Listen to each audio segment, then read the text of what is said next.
Bien, lo que habíamos visto también es que una vez que se empiezan a sintetizar esas proteínas que se van formando en los ribosomas a partir de ese ARN mensajero que se utiliza como molde para que se acoplen estos ARN de transcripción que traen los aminoácidos que corresponden a cada triplete.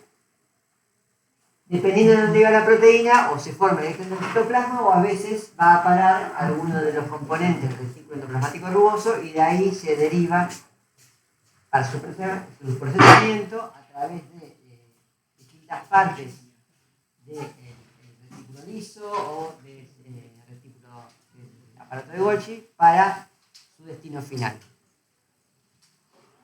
Una cosa muy importante es que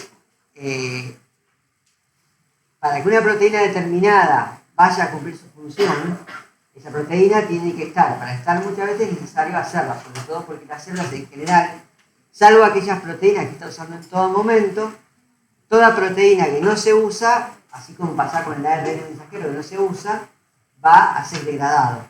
Por lo tanto, la célula necesita regular qué genes se expresan. Y para regular qué genes se expresan, la principal manera, o el primer punto de regulación es qué genes se transcriben. Y eso se logra a través de un conjunto de proteínas que lo que hacen es participar en la iniciación del proceso de transcripción. Se llaman factores de transcripción.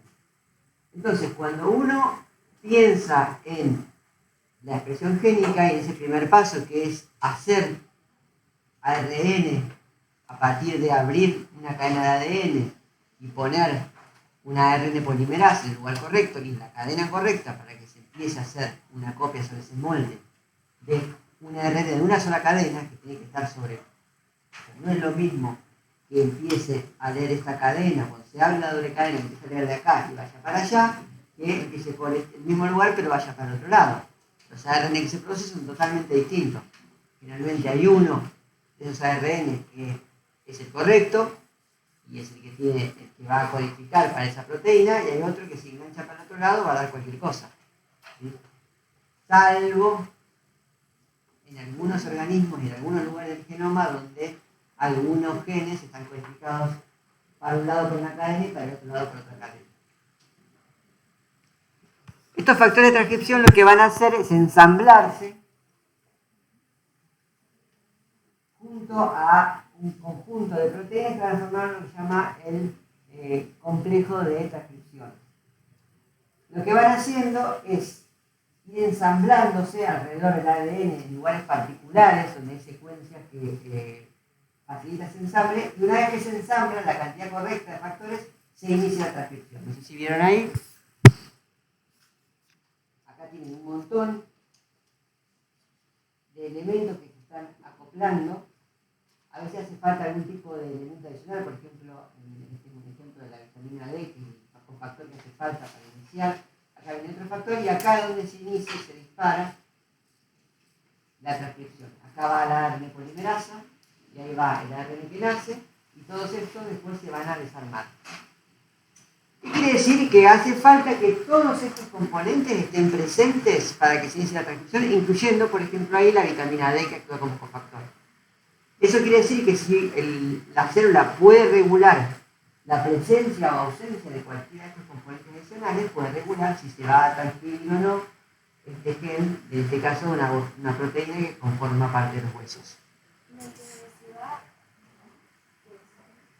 El que se va son factores que una vez que inicia este complejo, muchos de esos ya no hacen falta y salen, se desprenden. No es que es sobrante, es como que hace falta para encenderlo, es que se encendió, esto ya está. Algunos de estos suelen quedar porque si esto hace falta más de esta proteína, este va a quedar dando vueltas y va a volver a venir. Eventualmente se va a volver a enganchar. Si no hace falta más proteína, una manera de evitar que este gen se siga leyendo es eliminar este factor de transcripción para que no esté más, o evitar que haya vitamina D. Y cualquiera de esas dos cosas te va a generar una ausencia de estos componentes y va a hacer que todo esto no comience.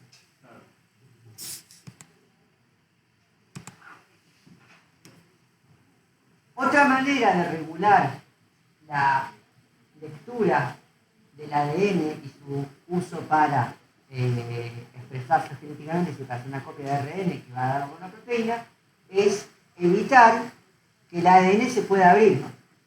Y la mejor manera que tiene el genoma de hacer eso es que si ese ADN está enrollado alrededor de una histona, ese ADN no es accesible. ¿Sí? O sea, un ADN que está enrollado alrededor de una histona no se puede ni abrir para leer y tampoco es accesible a esos factores de transcripción que vimos recién.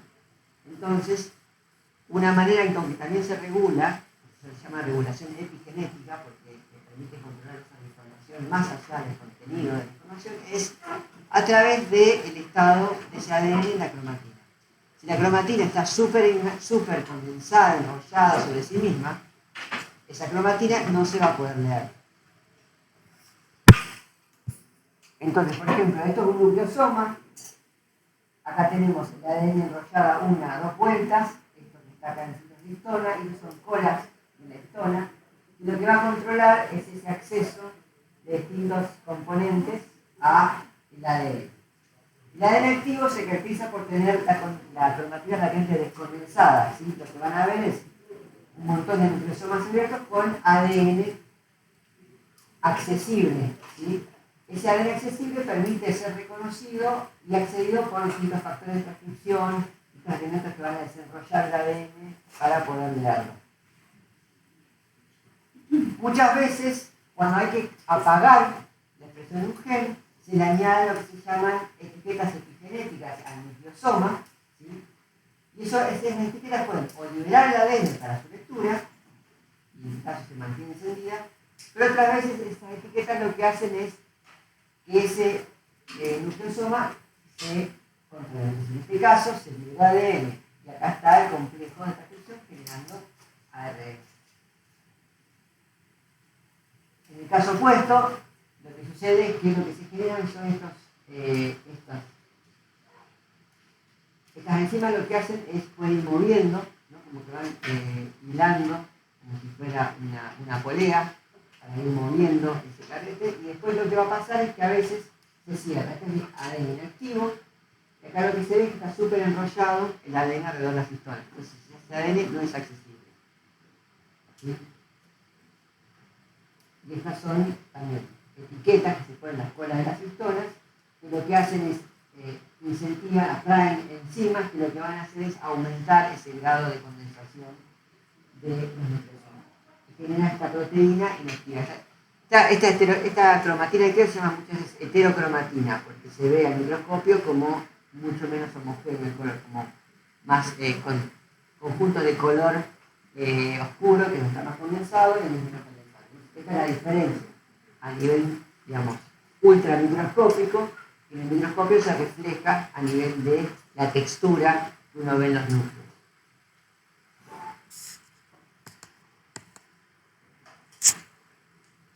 Esos son como los mecanismos, a grandes rasgos, los dos grandes mecanismos que tienen los genomas para regular que se exprese que no. El estado epigenético de ese ADN y su relación con los nucleosomas, esa cromatina está condensada o no, está activa o inactiva, y a nivel más fino, cuando ya está activa la cromatina, además necesita que estén los factores de transcripción correctos para poder iniciar la transcripción. Además de eso, hay otros mecanismos que no vamos a ver en detalle, que tienen que ver con que se puede controlar ese ADN que ya está transcrito, se puede degradar, si hace falta, antes de que se le traduzca. Entonces hay mecanismos que también controlan a nivel de la traducción. Y también se puede controlar a nivel de cuando ya está hecha la proteína, cuán rápido o no se degrada. Bien, hasta acá vimos cómo fluye la información que permite usar el contenido heredado genéticamente en el ADN para generar las proteínas que hacen falta para que la célula funcione. Ahora, esto implica que la expresión génica lo que permite es que las células sobrevivan, funcionen, crezcan, pero bueno, llega un momento en que hace falta algo más que sobrevivir. O sea, ninguna célula es inmortal por sí misma, con lo cual, tarde o temprano, si quiere perdurar en el tiempo, lo que necesita hacer es transmitir esa información genética a descendientes. Y eso implica que las células tienen que de alguna manera superar ciertos desafíos. ¿Por qué? Sí. Buen día.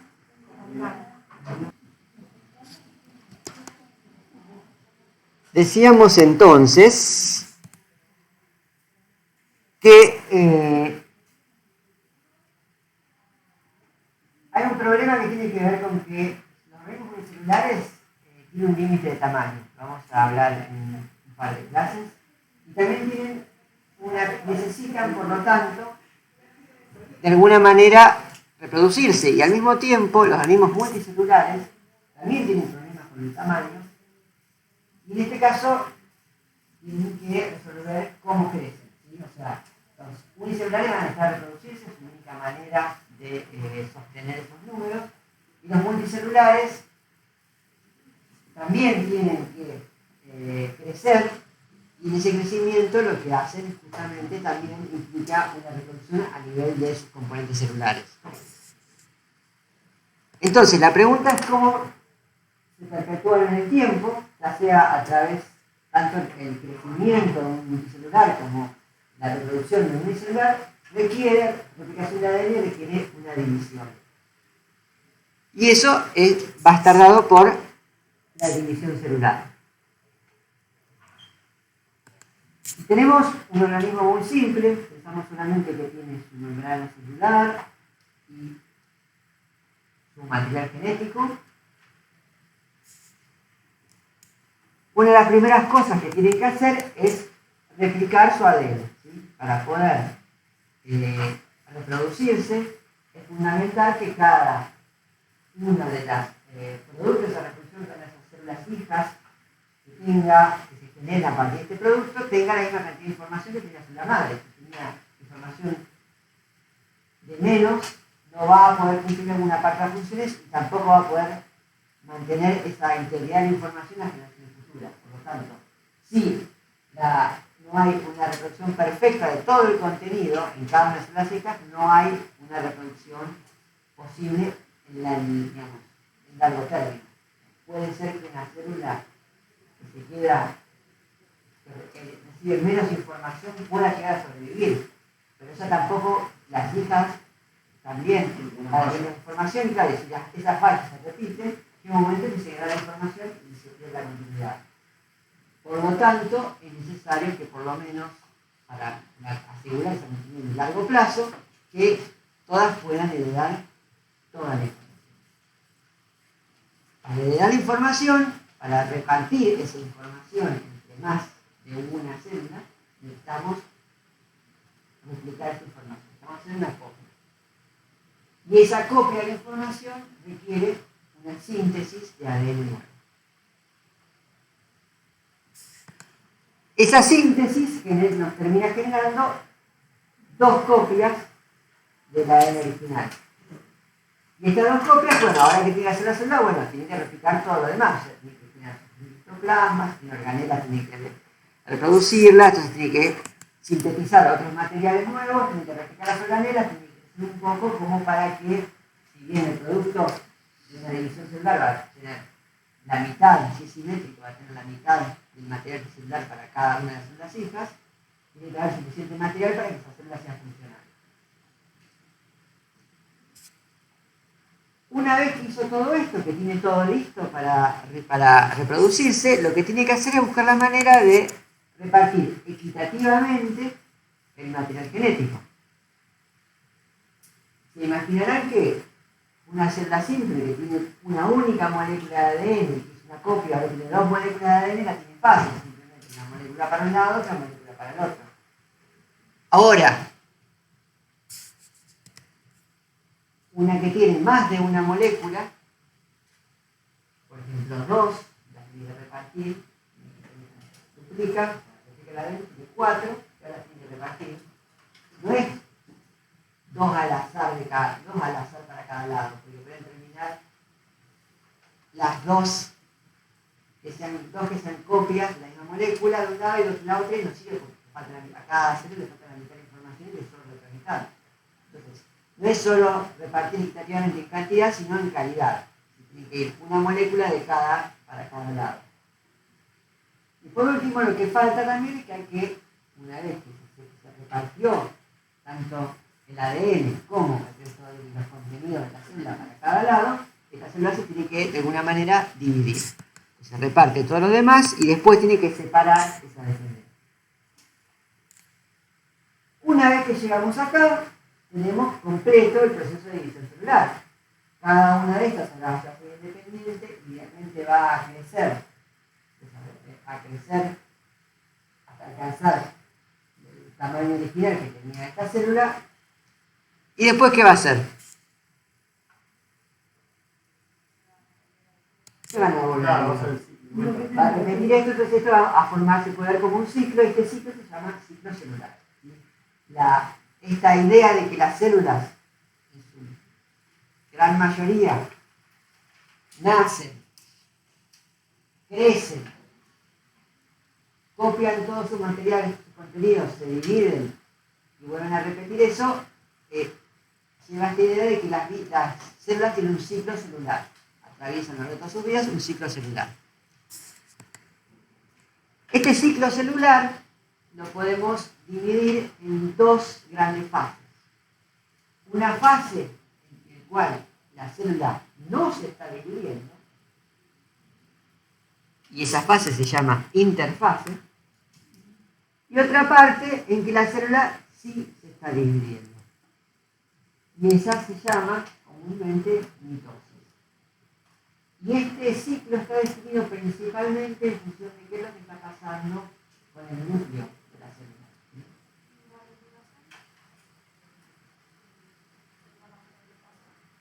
¿Qué replicación?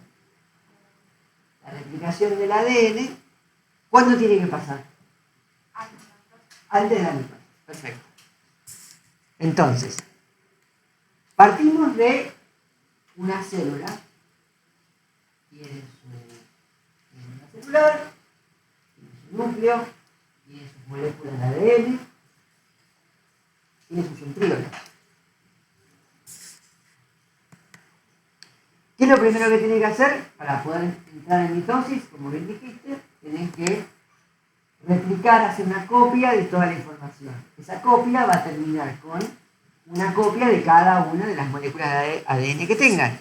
Y esa copia ocurre en un momento de interfase que se llama fase S. Porque S por la síntesis de ADN. Acá donde ocurre la síntesis de ADN. Y acá también una cosa que va a pasar en un momento es que estos centríolos también se van a replicar. Entonces, vamos a empezar por la replicación de ADN. Este es el momento en que tomamos esa información genética que se almacena en el ADN, que se expresa para hacer proteínas, se copia no a ARN, sino a otra molécula de ADN. Entonces vimos la clase pasada un poco cómo ocurre eso. Lo que sucede es que tenemos una cadena de ADN y de molde, y sobre ese molde se van formando, a partir de la unión de oxinucleótidos, se van formando encima otra cadena. Esos nucleótidos se van a unir ¿a dónde? Cuando viene este nucleótido trifosfato. ¿A dónde se une? Al extremo 3'. ¿Qué es el extremo 3'?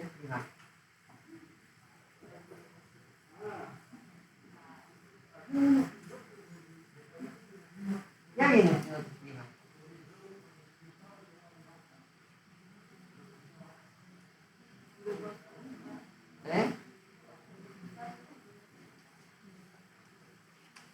¿Se acuerdan?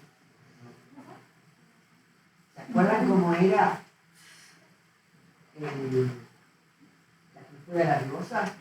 Teníamos, era un pentágono, teníamos un oxígeno y teníamos un carbono, dos carbonos, tres carbonos, cuatro carbonos y el quinto carbono sale para acá. Bien. Ahora, acá este carbono se engancha a la base nitrogenada. ¿Sí? Bien. ¿Dónde empezamos a contar? ¿Cuál es el carbono 1? No sé si es el grupo más importante, pero es este. 1', 2', 3', 4', y este es el 5'. Este aquí está enganchado. Está enganchado al grupo fosfato. Y ahí simboliza para el todo así. Bien, entonces, acuérdense que cuando viene un nucleótido viene un trifosfato. Ese trifosfato se va a unir en el enlace entre el primer y el segundo grupo fosfato, donde está el punto de enganche a la cadena, digamos, que ya viene formada. Y ese punto de enganche no se va a unir acá, se va a unir acá abajo, que este es el extremo 3'. ¿Sí? Eso es repetitivo para que se acuerden que siempre va a crecer con necesita un extremo 3' disponible para poder crecer esa cadena.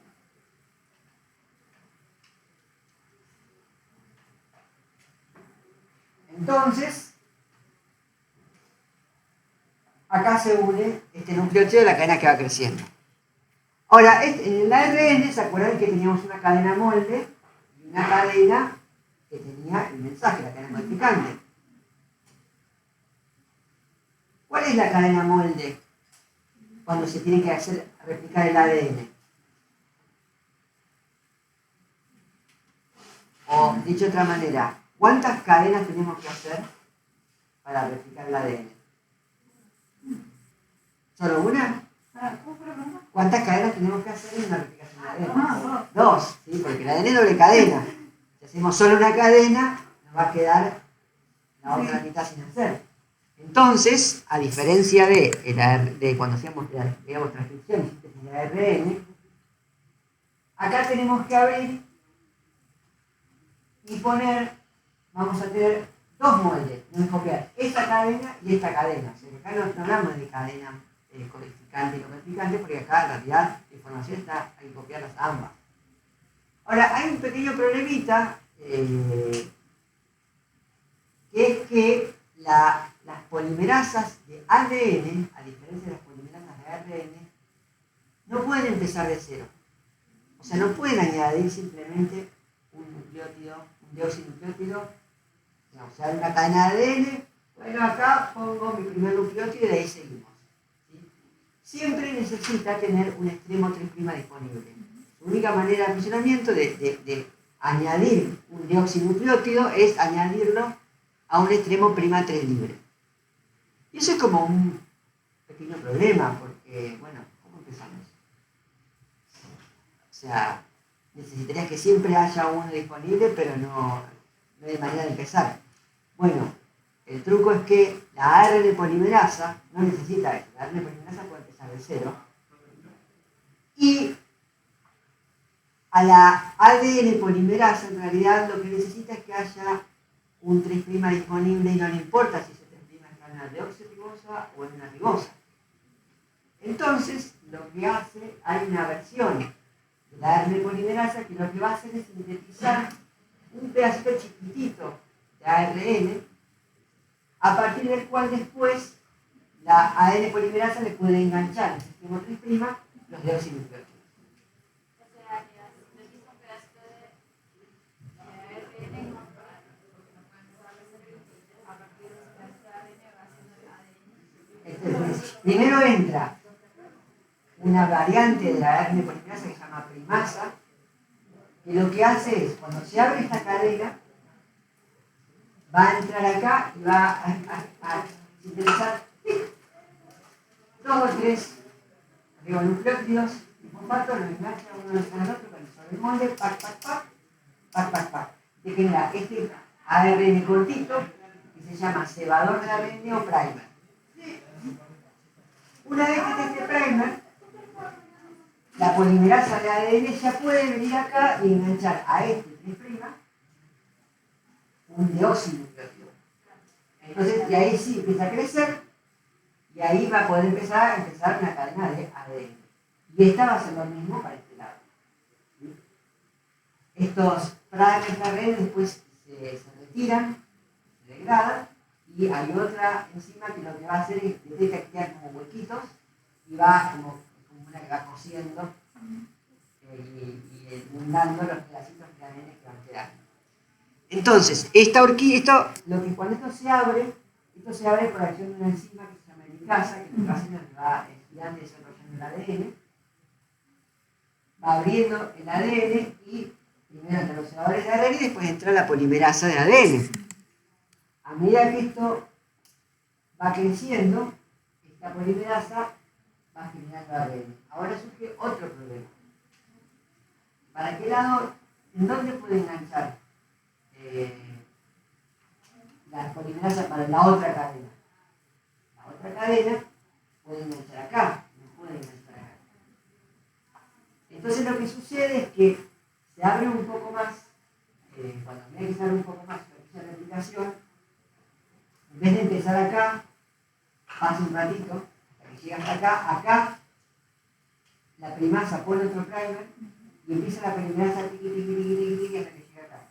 Cuando llega acá que ya se abrió, pone otro primer, y así, mientras que esta cadena, la de este lado para allá, va como se sintetiza todo de una, esta como que se va sintetizando. Claro, esta se llama cadena libre o cadena adelantada y esta se llama cadena rezagada. Y estos pedacitos que se van formando se llaman fragmentos de Okazaki por el científico que primero los describió. Esto va avanzando, la replicación va avanzando, va un lado avanzado, se sintetiza de una y otro va retrasado. Al final, cuando se separan, este ADN se remueve y otra polimerasa va a ir cosiendo todos estos fragmentitos, dejando un único fragmento. Fíjense que acá está dibujada en celeste la cadena original y que acá está dibujada en violeta la que se separa, la cadena que se separa.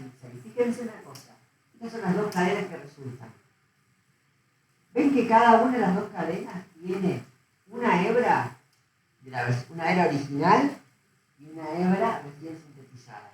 Y la otra tiene la otra hebra original y otra recién sintetizada. Ese fenómeno de que te queda una cadena, digamos, las dos cadenas te quedan una hebra vieja y una hebra nueva, se llama replicación semiconservativa. Es semiconservativa porque cada una de las hijas hereda una de las hebras viejas, digamos, la hebra molde, y además tiene la hebra recién sintetizada.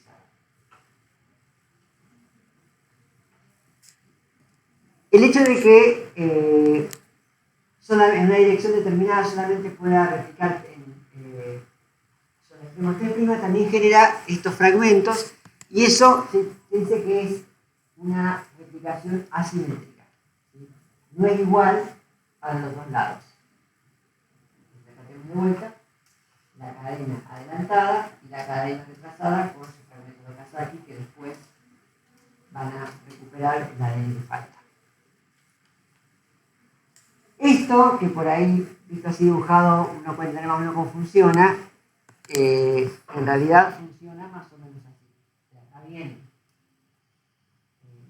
la hebra de ADN que se tiene que replicar. Esta de acá es la cadena. Este es el complejo, se llama retisoma, un complejo muy grande de distintas enzimas.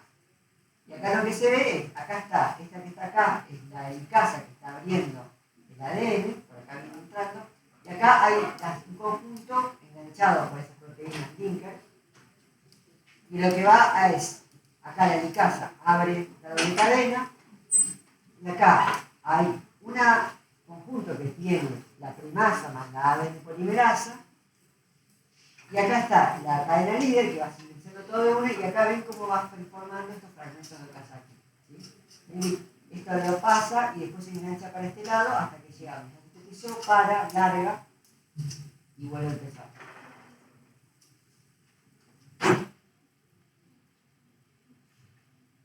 ¿Sí queda claro más o menos cómo es la dinámica? Y esto lo que hace finalmente nos genera dos cadenas nuevas, cada una que tiene la cadena molde del original más lo que se sintetizó nuevo.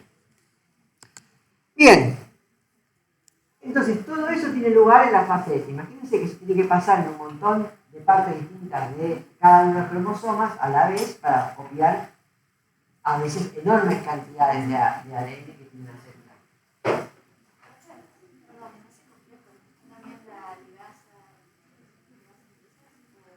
Sí. Sí, hay todo un conjunto que está asociado en ese complejo que tiene que ver con la copia original y después lo que va a pasar es que además hay otras ADN polimerasas que tienen capacidad de detectar la presencia de errores de copia, lugares donde se quedó abierta la cadena y terminar de cerrarlo. Y eso lo van a hacer típicamente durante la replicación, pero también puede hacerse en otros momentos del ciclo celular. Bien, ahora, para poder hacer esta replicación del ADN hace falta un montón de cosas. ¿Qué hace falta?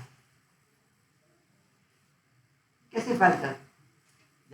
Pensando en todo lo que aparecía en la animación anterior. Necesitan proteínas, básicamente todas estas enzimas de algún lado tienen que salir. ¿De dónde salen? ¿De dónde salen las proteínas? Se sintetizan, o sea que hay que hacer, y la síntesis ¿qué refleja? ¿Qué del ADN? ¿Qué de los genes? Sí, ¿qué pasa con esos genes? O sea, los genes están ahí, en el ADN. Bien, bien, gracias. ¿Y eso cómo se llama? El proceso por el cual se sintetiza una proteína a partir de información contenida en el ADN, ¿cómo se llama? El conjunto.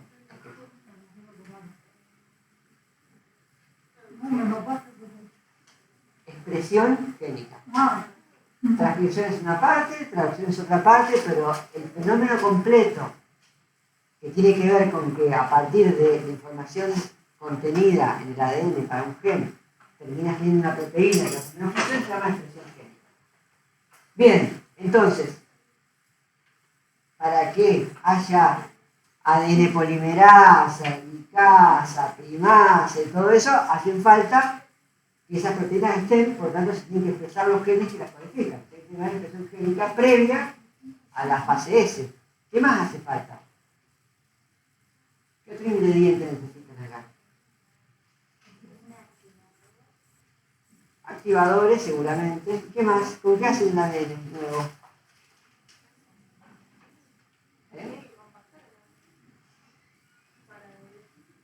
Pero no para replicar. Todavía no. Estamos todavía, ni siquiera llegamos a la división. Estamos recién tratando de entrar a esta fase para empezar a replicar el ADN. Tenemos que expresar los genes para fabricar las proteínas que hacen falta. ¿Qué más hace falta? Hacen falta los nucleótidos, los deoxinucleótidos, que tienen que venir en forma de trifosfato. Eso hay que hacerlo también. Si tenés algo de trifosfato, de algún lado tiene que ser energía. Hay un montón de cosas que tienen que estar en su lugar para poder empezar a hacer síntesis. Entonces, todo eso hay que hacerlo antes de la síntesis, durante la interfase. Y por eso es que hay toda una fase previa a la fase S en ciclo celular que se llama G1, que es la fase en que todo esto se forma. Muy bien.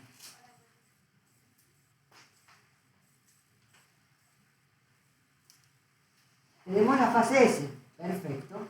Ahora tenemos que apuntar, ya tenemos el ADN replicado, pero ahora hay que hacer una serie de preparativos antes de poder empezar la mitosis. La mitosis, entonces, va a empezar acá y entre que terminamos de replicar el ADN y preparamos todo, tenemos otra parte de interfase que se llama la fase G2. ¿Sí?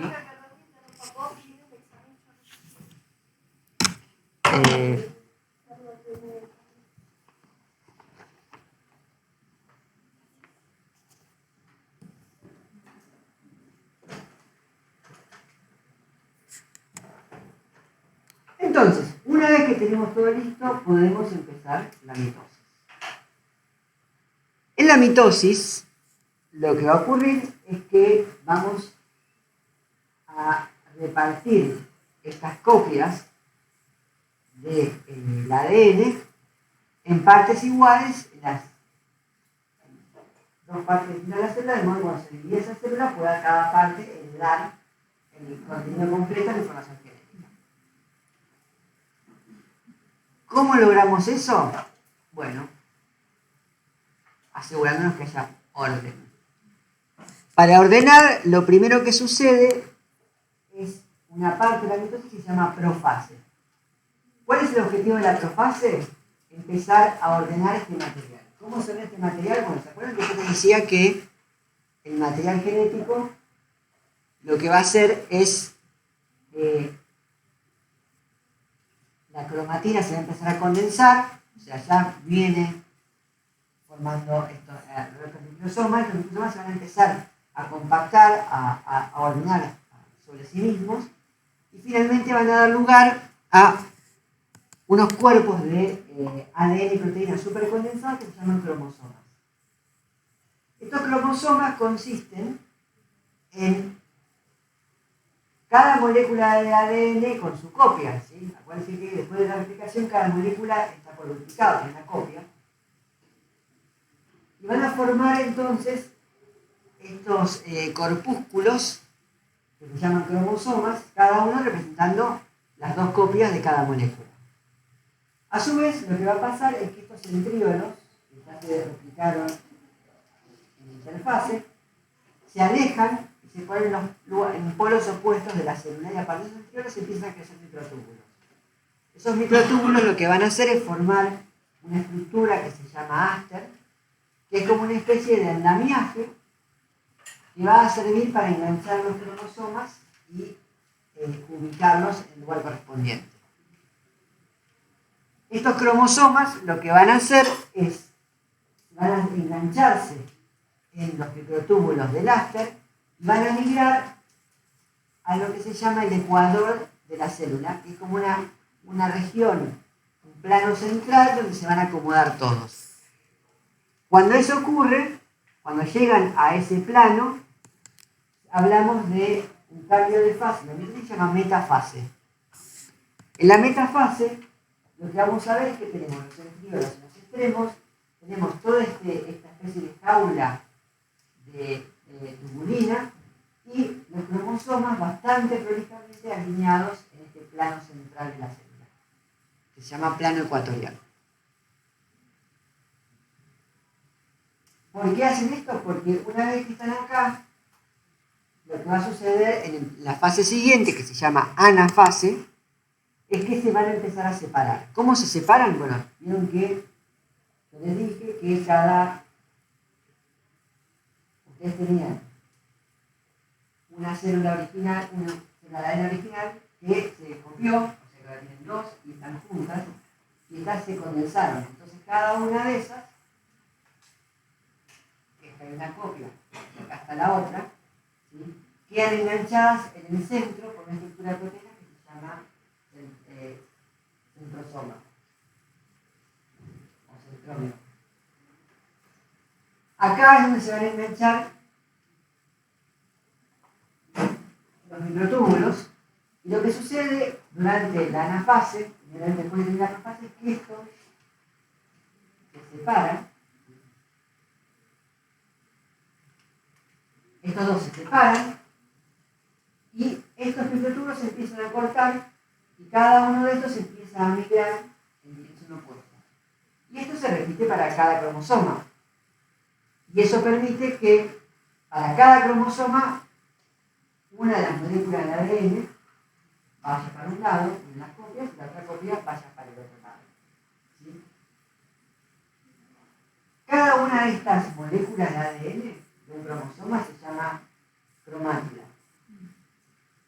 Cuando están juntas en esa estructura de X, esto ocurre antes de hasta la metafase, estamos acá, para tener una fase se separan. Esto se llama cromosoma, el conjunto se llama cromosoma, cada uno se llama cromátila. Cuando estos se separan, cada uno de estos pasa a llamarse cromosoma también. Solo que acá tenemos un cromosoma que tiene 2 cromátidas y una vez que llegamos a la anafase vamos a tener 2 cromosomas de una cromátida cada uno. ¿Sí? Es ideal para confundirse. Una cosa muy importante es que la información que hay acá es una copia, porque estas son las 2 moléculas de ADN que fueron por la replicación más un montón de proteínas que son todas iguales. Ahora, distintos cromosomas son copias de distintas moléculas. ¿Sí? ¿Qué era el circulito que está aquí? Esto se llama centrosoma.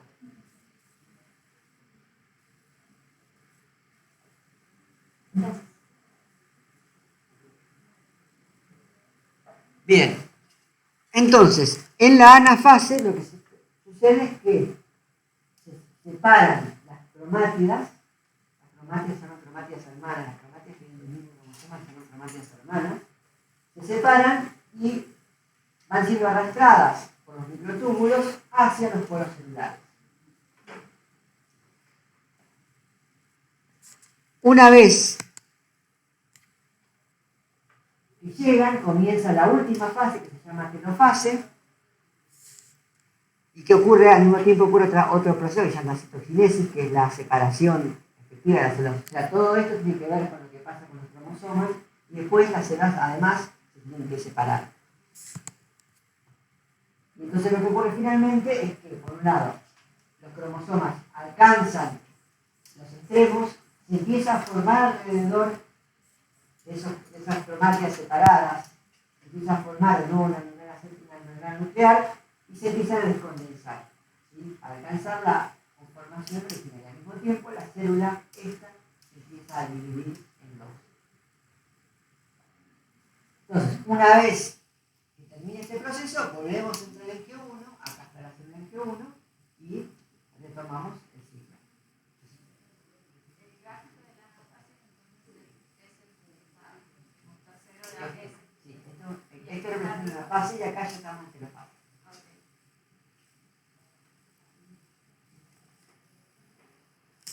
Esto es una célula, o que forma parte, por ejemplo, de una célula bacteriana que está en medio ventajoso, entre un montón de alimentos, va a estar ciclando constantemente. Una célula eucariota en medio ventajoso también, una célula eucariota que está creciendo constantemente.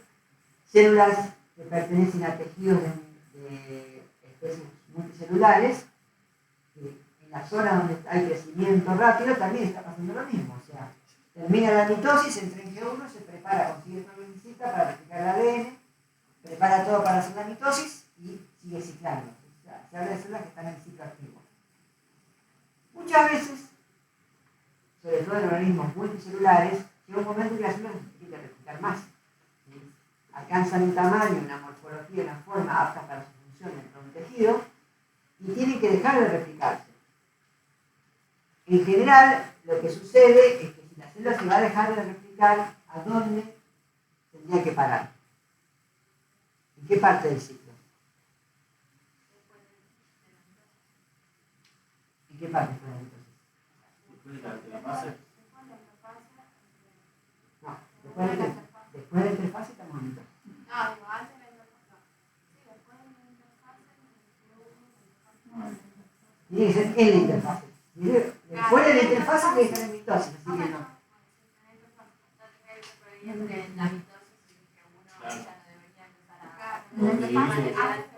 Bien, básicamente lo tenemos que entrar en ese. En algún lugar de acá paramos y se dice que la célula sale del ciclo. Sale del ciclo y entra en algo que se llama la fase G0. G0 es un estado que no es para nada creciente, o sea, no es una fase donde la célula se queda así, no pasa nada, porque va a suelen pasar muchas cosas.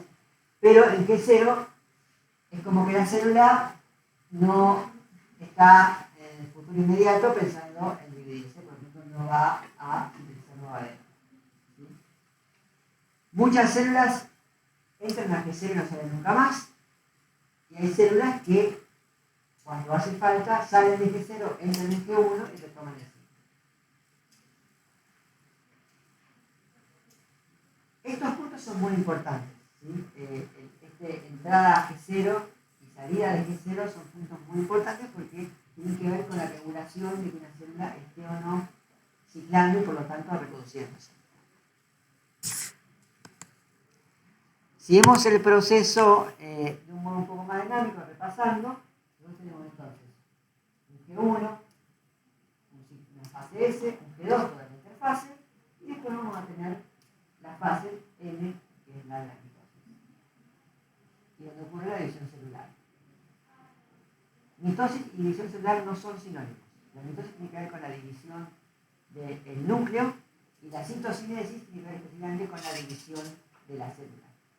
Y ocurren juntos porque para que haya una citocinesis necesariamente que funcione tiene que haber una mitosis. La mitosis tiene estas 4 fases: profase, metafase, anafase y telofase. Entonces, en la profase partimos de un núcleo donde la cromatina está descondensada, donde hay un nucleolo donde se hace una red ribosomal, el nucleolo desaparece y la cromatina se empieza a condensar para formar estos cromosomas. Esta condensación va a generar estos cromosomas. Acuérdense que esto es una copia, esto es una molécula, acá está el centrómero, acá están las cromátidas hermanas, esta y esas son copias. Y estos cromosomas que se condensan en la profase, a su vez también van a empezar a asociarse con esto que son las fibras del uso o del after. Estas fibras se forman a partir de los centriolos, que también se duplicaron durante la interfase. Los centriolos van a engancharse en las regiones centroméricas formando un grupo que se llama centrosoma. La membrana nuclear, a su vez, se empieza a desintegrar, tiene que desaparecer antes de que esto pueda organizarse, y los cromosomas empiezan a migrar hacia el ecuador de la célula. Una vez que alcancen el ecuador, comienza el periodo que se llama metafase. En la metafase se alinean en este plano, y una vez que se alinean, va a comenzar la fase siguiente, que es la anafase, que es en la cual las cromátidas hermanas se van a separar.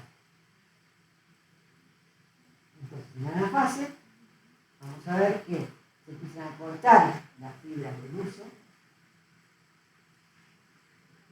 y eso hace que se empiecen a arrastrar por el centrómero los cromosomas hacia los polos celulares. Fíjense cómo cambia la forma, y como eso también indica, ustedes si no ven las fibras del uso, pero ven los cromosomas, se dan cuenta de que están siendo como arrastrados por algo. Eso cuando lo ven en el microscopio se ve así. Entonces, no confundir centriolos con centrómeros. Los centriolos quedan en los polos y los centrómeros están en los cromosomas.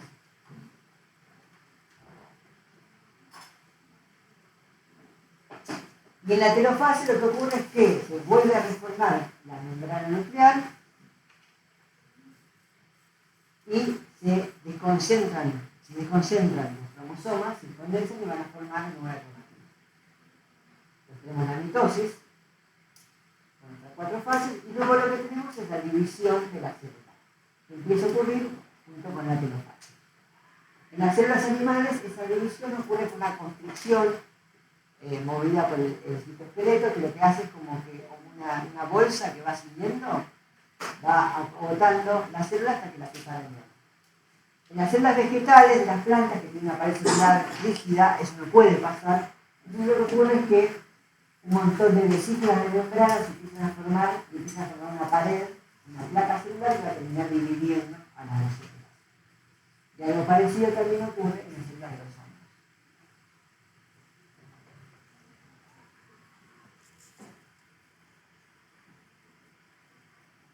Bien.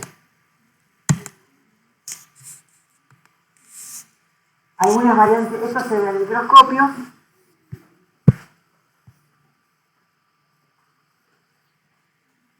Estos son dos tipos de microscopias distintos. Acá se ve, esto es una célula animal, acá están los cromosomas, acá se están organizando y están migrando hacia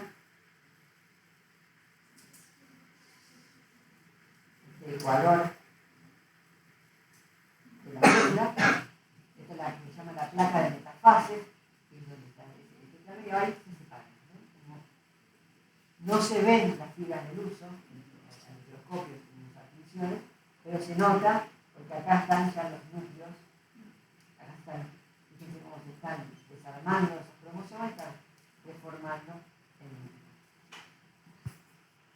en una célula vegetal. Esto es como un proceso de contracción de fase, acá de vuelta están condensando los cromosomas en el núcleo, se van a organizar en la placa de metafase, que se va a organizar a esta altura, y después se terminan separando. Tanto esta como esta son células que se observan sin ningún tipo de tensión, simplemente utilizando propiedades ópticas que les permiten conseguir suficiente contraste para poder distinguir los cromosomas. Acá está la placa de metafase, acá ya estamos separando en la telofase, y acá, una vez que pueden separarse, acá en el centro ven esas plaquitas, unas vesículas de membrana que están formando la nueva pared celular.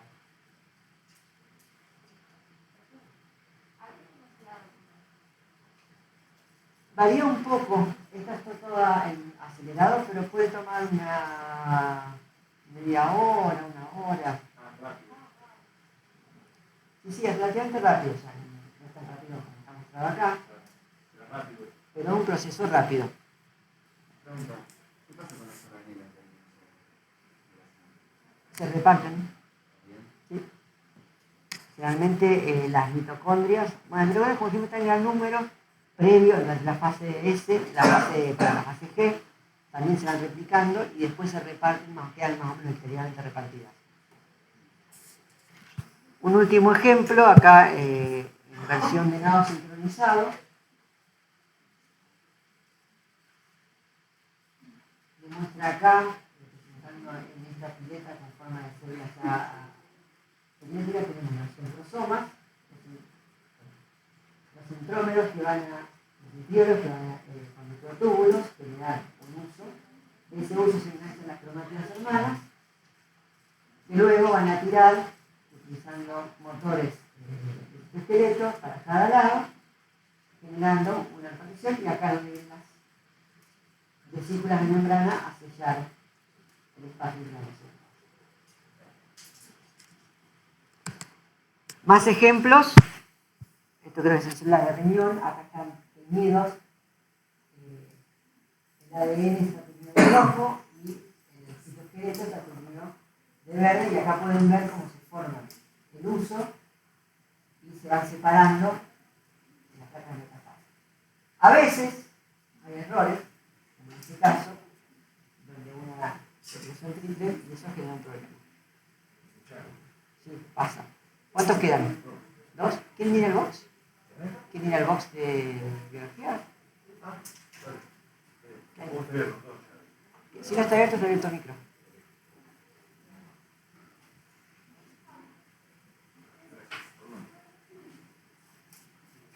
Esto es lo mismo. Bien, una cosa muy importante es que la replicación celular tiene que estar sintonizada con las condiciones ambientales. ¿Sí? Es decir, las células, sobre todo los organismos multicelulares, tienen que replicarse cuando corresponde. O sea, piensen en un organismo unicelular. ¿Cuándo debería replicarse un organismo unicelular? Todo el tiempo. Hace un montón de copias de sí mismo. ¿Y qué hacen esas copias? Bien. Y para todo esto, para crear las copias, o sea, la célula tiene que crecer. ¿Qué necesita del entorno? Energía. ¿De dónde lo tiene? Del medio. Ahora, eso implica que está tomando recursos del medio. ¿Esos recursos son finitos o infinitos? Finitos. O sea que si crece y crece, en algún momento se empiezan a agotar los recursos. Cuanto más copias de uno mismo hay, más consumo de recursos. Por lo tanto, llega un momento en que se acaban los recursos. Cuando se acaban los recursos, ¿conviene seguir haciendo réplicas al mismo paso? No, o sea que las células tienen que tener una manera de decir, bueno, lo reproducimos mientras sea conveniente. Cuando hay un montón de recursos y pocas copias de uno mismo, bien, conviene hacer copias para aprovechar esos recursos. Cuando se agotan los recursos, ya no. Bueno, ahora pensemos en un organismo multicelular. Inicialmente, cuando está creciendo, para crecer necesita hacer un montón más de células, entonces las células se replican. Llega un momento en que el organismo alcanza cierto tamaño, ciertas proporciones, ciertas funciones y está conformado por células organizadas prácticamente en tejidos. Esas células que están en ciclo celular activo, todas no. ¿Por qué no? ¿Por qué no están todas en ciclo activo?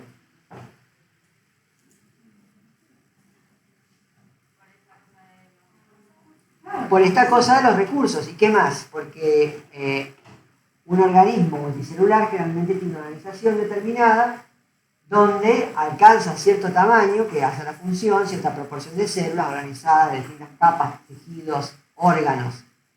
Si las células están creciendo, replicándose todo el tiempo, eso quiere decir que hay que estar acomodando todo el tiempo las células nuevas.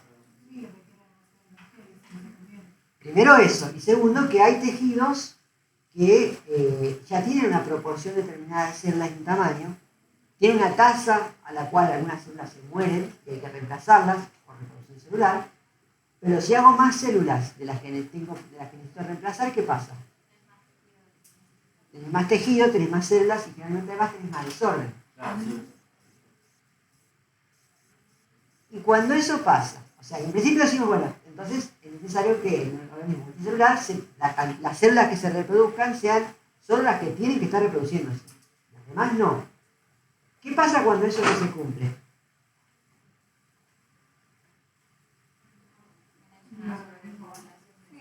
Tenés una sobrepoblación de células. ¿Qué genera esa sobrepoblación de células? Un desbalance. ¿Cómo lo llamamos clínicamente a ese desbalance? Cáncer. Entonces, el cáncer es la consecuencia de un desbalance en la regulación del ciclo celular. Es cuando las células que no deberían estar replicándose entran en ciclo celular o reentran en ciclo celular.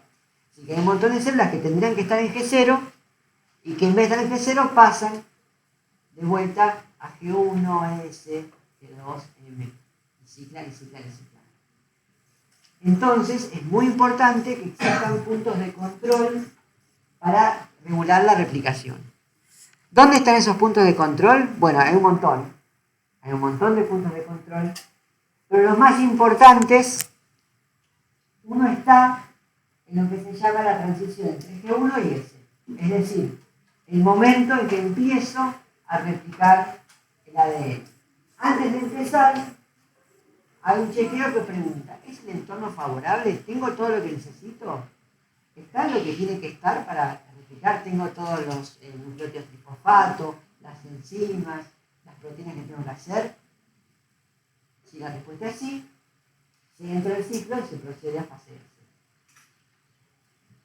Para que esté todo eso, muchas veces tienen que estar los factores de transcripción que permiten expresar los genes que hacen falta para esas enzimas. Entonces, una manera de controlar es que si yo no tengo esos factores de transcripción, entonces no entro al ciclo. Otro punto importante es el punto que se llama entre G2 y M, es decir, justo antes de empezar la mitosis. Donde acá lo que se chequea, ¿se replicó todo el ADN? ¿Tengo todo lo que tengo que tener? ¿Completé adecuadamente la fase S? Y de vuelta, ¿es el entorno favorable? ¿Tengo todo lo que necesito para hacer mitosis correctamente? Si la respuesta es positiva, entro en la mitosis. Si no, freno y reviso el ADN, lo reparo, fabrico lo que haga falta y recién ahí entro en la mitosis.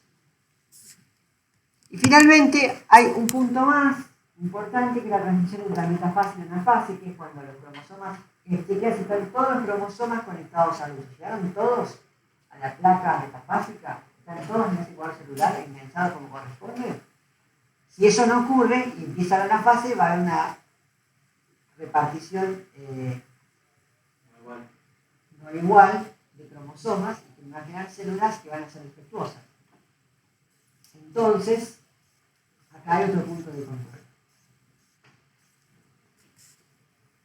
Bien, eso es lo que hace a división celular, que es la manera en que ahora esa información que vimos cómo se expresa, también se tiene que transmitir. Acá hay un montón más de ejemplos de videos de mitosis. En general en azul, acá está el ADN y la tubulina que forma el after. Está en verde, acá son estas mitosis, están en el desarrollo temprano de la mosca de la fruta. Estas mitosis ocurren en ausencia de citocinesis. En el desarrollo temprano, lo vamos a ver más adelante, las células, los núcleos se replican, pero no se produce la formación de las divisiones entre células. Eso forma lo que llamamos inciso, que es un citoplasma con múltiples núcleos. Acá hay otro ejemplo, este es del desarrollo temprano de nematodes, Raditis elegans, donde se ve también varios ciclos de división que forman la primera parte del desarrollo embrionario de esta especie. Y acá tenemos un ejemplo de un montón de divisiones que conforman el inicio del desarrollo del tejido. Acá lo que vamos a ver es la citocinesis repetida, que va formando todo el conjunto de células que después se va a desarrollar en un pez. Bien, con esto terminamos la unidad de flujo de información. Esta probablemente es una de las unidades más importantes porque tiene más relevancia a cómo funciona la vida. Es la unidad que le va a permitir entender un poco, después cuando hablemos de genética, cuando hablemos de desarrollo.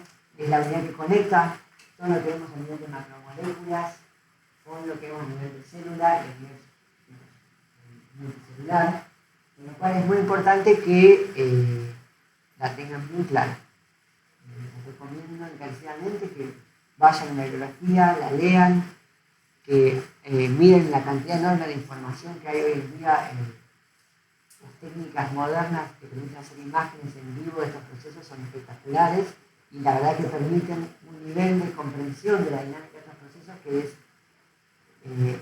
inmensamente superior a lo que hace 20 o 30 años teníamos que entender estos procesos muchas veces mirándolo a partir de diagramas y fotos y cuestiones estáticas y preguntándonos, bueno, pero esto cómo es una realidad. Bueno, es así.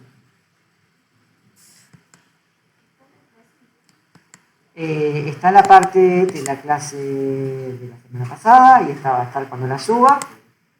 Y ahora vamos a cortar acá, vamos a hacer un recreo, si no tienen más preguntas. Y si después del recreo largamos con la parte que sigue. También.